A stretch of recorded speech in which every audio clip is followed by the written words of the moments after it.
All paratroopers and Special Operations Forces must be airborne qualified. Let's discuss how hard Airborne School is, with an emphasis on phases, key events, physical fitness, sleep and food deprivation, harassment, and then we'll finish with a video of a Mass Tactical Airborne Operation.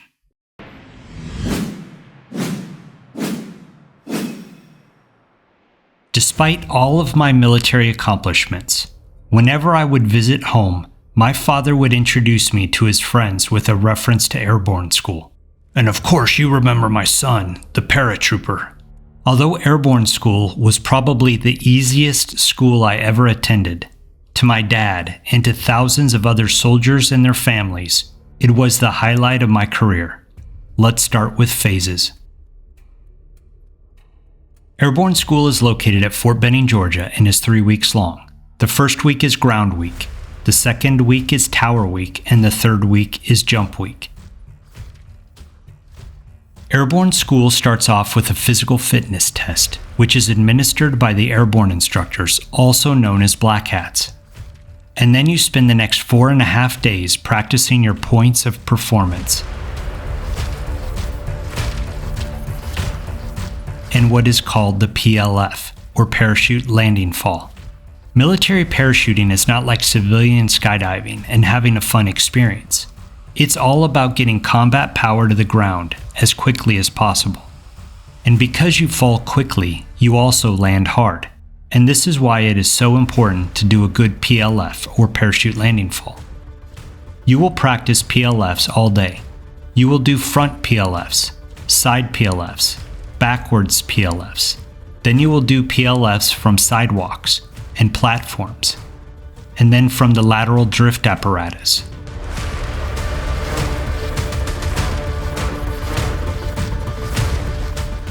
If you don't break your ankle or hurt your back and knees from doing hundreds of these PLFs, you also get to learn how to put on a parachute. You learn about actions in the airplane, like loading, seating, hooking your parachute static line to the aircraft, and how to exit the aircraft. Even though it's a tower, and this is technically Ground Week, you also get to jump out of the 34-foot tower. During the second week of Airborne School, you will jump out of the 34-foot tower many more times. You also get to practice your PLF some more via the Swing Landing Trainer. This is where motivated airborne students get to swing from a platform, and then the cadre releases them to the ground so they can practice their PLFs. But if you are a jerk or an uncooperative student, the Black Hats will drop you like a bag of rocks. You also spend a few hours in the suspended harness. And finally, if the weather cooperates, you are put into a parachute, hoisted up 250 feet, and released to fall to the ground and again practice your PLF.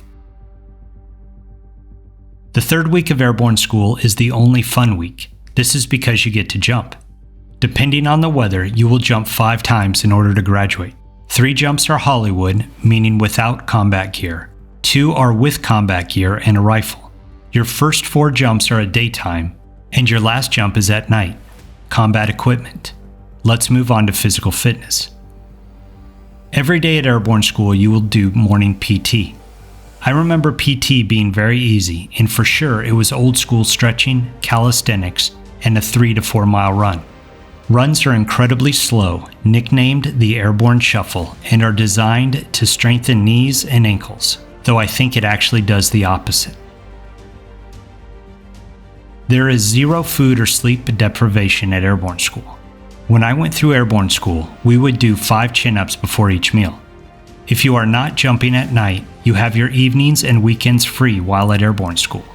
I remember PT formation being very early, like 5 or 5:30, but I also remember being released to clean barracks at 1800.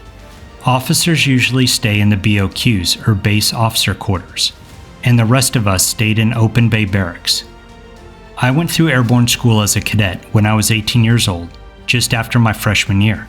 Generally, the cadets and privates get extra duties after training, which we generally deserve and benefited from, and this is where I learned to polish a tile floor like a boss. There is minimal harassment at Airborne School, but the Black Hats do not have a sense of humor. For the most part, if we got smoked, we deserved it. There is a lot of conventional Army false motivation at Airborne School. You have to sing cadences loud. You have to sound off. Instructors talk to you at parade rest and use the knife hand to point. And they say everything is hoo-ah or airborne. Even as a young paratrooper, I found this type of leadership ingenuine and the motivation false. But I just played the game, cooperate and graduate. I generally tell everyone that Airborne School is 3 hours of information jammed into 3 weeks of monotonous training. But nonetheless, it is a prerequisite for moving onward and upward, and shooting guns and jumping out of airplanes beats having a normal job. Let's finish off with a clip of a Mass Tactical Airborne Operation. This one is daytime, so we can better see what happens.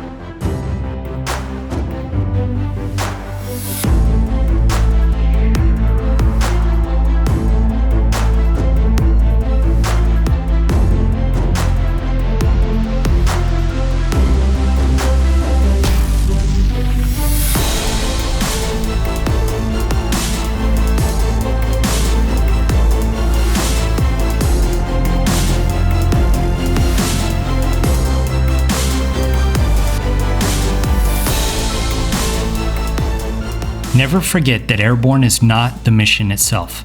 It is simply a way to get to work, a way to get to the battlefield. The real mission starts once you land. Okay, there you have it, an executive summary of Airborne School. Let me know what I missed or what has changed in the comments below. Please like and subscribe if you want to join my Life as a Special Operations team. And don't forget to forward this video to a friend who needs to see this. Life is a Special Operation. Are you ready for it?